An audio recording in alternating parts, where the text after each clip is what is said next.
ঘটনাও সমর্থন করি না।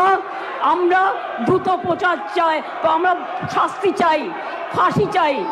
তারপরেও বাংলার নামে কুৎসা করে যাচ্ছে এদের মতো নির্লজ্জ কুৎসাকারীদের আমি বলি, এটা করে আপনারা আরজি করের ঘটনার বিভৎসতাকে কমিয়ে দিচ্ছেন, এটা বোঝানোর জন্য যাতে আপনারা লাইনটাকে বেলাইন করেন, ট্রেনটাকে ডিরেল্ট করেন।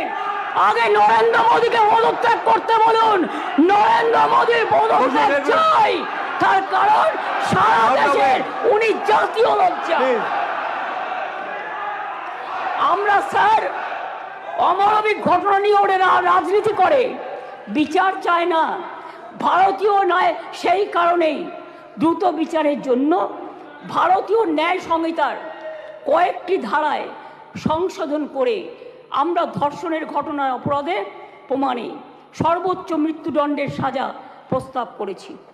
ন্যায় সংহিতা একটা নতুন আইন 64(1), 64(2), 66, 70 এবং 71 নম্বর ধারার ক্ষেত্রে সংশোধনী এনে এই ধরনের অপরাধ প্রমাণে সর্বোচ্চ মৃত্যুদণ্ডের বিধান আনা হয়েছে এই বিলে। ধর্ষণ বা যৌন নিগ্রহের শিকার কোনো মহিলা বা শিশু পরিচয় কোনোভাবে যেটা প্রকাশ্যে না আসে, আগে তো বিলটা পাস হোক, তারপরে তো রাজ্যপাল সই করলেই এটা হয়ে যাবে রেজাল্ট। আইন সংশোধনের মাধ্যমে আমরা সেটাও করতে চাই। এটাও চাই যাতে আদালতের অনুমতি ছাড়া এই ধরনের মহিলা বা শিশুর পরিচয় কোনোভাবেই বিচার প্রক্রিয়া শেষ না হওয়া পর্যন্ত এগুলো নিয়ে আলোচনা প্রকাশ্যে না আসে। স্যার, ভারতীয় ন্যায় সংহিতার 72 এবং 73 নম্বর ধারা সংশোধন করে এর জন্য আমরা 3 থেকে 5 বছরের সাজার প্রস্তাব রাখছি। মনে রাখবেন, বাংলা প্রীতিলতা ওয়াদ্দারের মাটি, মাতঙ্গিনী হাজরার মাটি, কল্পনা দত্ত, বীণা দাস, সুনিতা চৌধুরী, মাদার টেরিজার মাটি। এই মাটি সারা দেশকে পথ দেখায়, পথ দেখাবে। কেউ কেউ বলছে আমরা নাকি আইন করতে পারি না। আমি তাদের জ্ঞানের জন্য বলছি, এটা সর্বৈব মিথ্যা। রাজ্য চাইলে আইন আনতেই পারে, সংবিধান আমাদের সেই অধিকার দিয়েছেন। ভারতীয় সংবিধানের যুগ্ম তালিকায় আইটেম নম্বর 1-এ ফৌজদারি আইনের উল্লেখ আছে। সেক্ষেত্রে রাজ্য চাইলে আইন আনায় কোনো বাধা নেই। অন্ধ্রপ্রদেশও আনছে, মহারাষ্ট্রও আনছে, তারাও ক্রিমিনাল ল সংশোধন করে আনতে চলেছে। এখানেও তো আপনাদের সরকার আছে, আমরা তো বাধা দিইনি। তার রাজ্য বাঁচাতে সে আইন আনতেই পারে। আমি আপনাদের বলি, এটা রাজ্যপালের কাছে অনুমোদনের জন্য পাঠাবেন, তারপরে রাজ্যপাল সই করে এটা পাঠাবেন, রাজ্যপাল মাননীয় রাষ্ট্রপতির কাছে পাঠাবেন। এটা মাথায় রাখবেন। আমি আপনাদের কাছে এবার বলি, এই আইন কি করবে? এই আইনটা অ্যামেন্ডমেন্ট করছি আমরা এই কারণে, সব তো করছি না, মাত্র কয়েকটি ধারা, শুনুন না একটু, শুনুন না একটু, হাত জোর করে বলছি শুনুন। মা বোনদের জন্য শুনুন, নারী নিরাপত্তার জন্য শুনুন, হাত জোর করে বলছি। প্লিজ, কথা বলবে না, কেউ কোনো কথা বলবে না, আপনারা কেউ কোনো কথা বলবেন না প্লিজ। আমার একটু টাইম লাগতেই পারে, কারণ আমার অপোজিশন লিডারের কোয়েশ্চেনের উত্তর দিতে হবে। মনে রাখবেন, এই নতুন বিলের তাৎপর্য 3টি। তাৎপর্যটা বুঝুন। 1 নম্বর, বর্ধিত শাস্তি।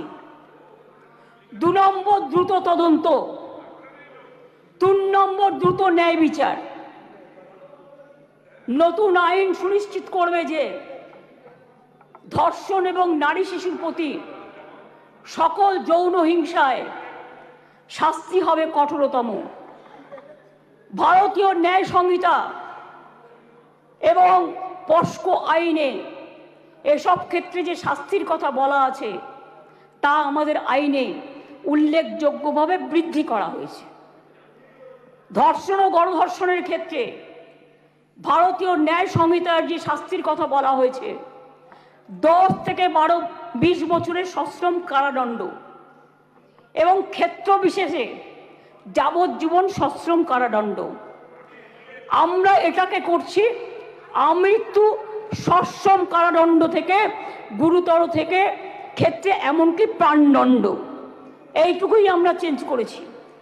ধর্ষণ বা গণধর্ষণের ফলে নির্যাতিতার মৃত্যু হলে বা নির্যাতিত সম্পূর্ণ ভেজিটেবল হয়ে গেলে ভারতীয় ন্যায় সংহিতায় এর শাস্তি বলা আছে 20 বছরের সশ্রম কারাদণ্ড এবং ক্ষেত্র বিশেষে যাবজ্জীবন সশ্রম কারাদণ্ড। আমরা এটাকে করেছি প্রাণদণ্ড ও জরিমানা। এ প্রসঙ্গে বলি, এমনকি আর্থিক জরিমানার কথাও বলা হয়েছে, যে ধর্ষিতা বা নির্যাতিতার চিকিৎসাগত অথবা তার নিকটাত্মীয়ের সামাজিক ও মানসিক পুনর্বাসনেও সেটা সহায়ক হয়। অ্যাসিড আক্রমণের ক্ষেত্রে অনেক সময় দেখেন মেয়েদের অ্যাসিড ছুঁড়ে মারে। অ্যাসিড আক্রমণের ক্ষেত্রে ভারতীয় ন্যায় সংহিতার এর শাস্তিতে বলা আছে 10 বছরের সশ্রম কারাদণ্ড, ক্ষেত্র বিশেষে যাবজ্জীবন সশ্রম কারাদণ্ড এবং ফাইন। আমরা এই শাস্তি বাড়িয়ে করেছি, আরজি করার জন্যই তো এটা হচ্ছে, আমৃত্যু কারাদণ্ড এবং ক্ষেত্র বিশেষে প্রাণদণ্ড। দ্রুত তদন্ত করবার জন্য অপরাজিতা টাস্ক ফোর্স নামে এই আইন পাশ হয়ে গেলে একটি বিশেষ পুলিশ বাহিনী তৈরি করা হবে। এই ধরনের অপরাধের দ্রুততম তদন্তের জন্য প্রাথমিক রিপোর্ট আসার পরে 21 দিনের মধ্যে তদন্ত সমাপ্ত হবে। খুব ব্যতিক্রমের ক্ষেত্রে বড় জোর 15 দিন পর্যন্ত তদন্ত সীমা বাড়ানো যেতে পারে। শিশুদের জড়িয়ে কোনো অপরাধ সংগঠিত হলে সাক্ষ্য সংগ্রহ হবে 7 দিনের মধ্যে। দ্রুততম বিচারের স্বার্থে বিশেষ আদালত তৈরি হচ্ছে। চার্জশিট জমা দেওয়ার 30 দিনের মধ্যে ট্রায়াল শেষ করতে হবে। দ্রুততম বিচারী নির্যাতিতার মানসিক স্বাস্থ্য পুনরুদ্ধারের পক্ষে শ্রেষ্ঠতম পদক্ষেপ। আমি এখনো বলি যে আমরা নির্ভয়া ফান্ডের যে টাকা এসেছিল তাতে 60% কেন্দ্র দেয়, 40% আমরাও দিই। ইতিমধ্যেই আমরা এখনো কেন্দ্রের কাছ থেকে যা আমরা পেয়েছি 108 কোটি 79 লক্ষ, তার মধ্যে 81 কোটি 82 লক্ষ টাকা আমরা পেয়েছি, যেটা প্রাপ্য ছিল। অর্থাৎ কেন্দ্রের কাছে এখনো 26 কোটি 97 লক্ষ টাকা বাকি আছে। কেন্দ্রের কাছ থেকে যে টাকা আমরা পেয়েছি তার কাজ পুরোটাই করা হয়েছে। 72% টাকার ইউসিও জমা পড়েছে, বাকি টাকার কাজ দ্রুত গতিতে চলছে। এতে গেল কেন্দ্রের থেকে প্রাপ্য টাকার হিসেব। এবার আসি স্টেট শেয়ারে।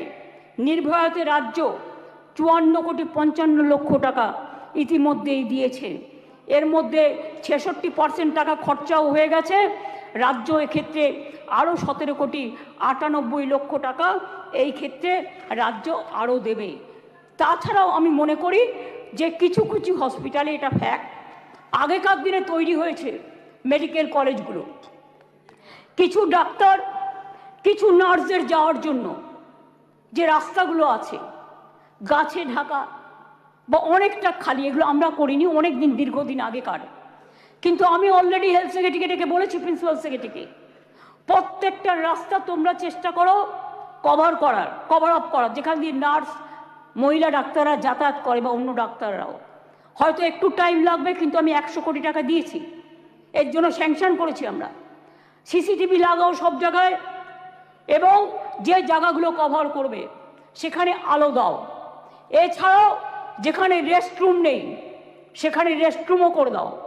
তাছাড়াও আমরা একটা নারী সুরক্ষা, যেটা রাত্রি সাথী করেছি, যেখানে পরিষ্কার বলা হয়েছে যে মহিলারা যত কম সম্ভব 12 ঘন্টা ডিউটি করবে। যদি এমার্জেন্সি থাকে তার ডিউটি ডাক্তার বাড়াবে। তার কারণ মেয়েদের মনে রাখতে হবে কেন করেছি, সেটা আমাদের ব্যাপার। আপনি কেন কথা বলছেন?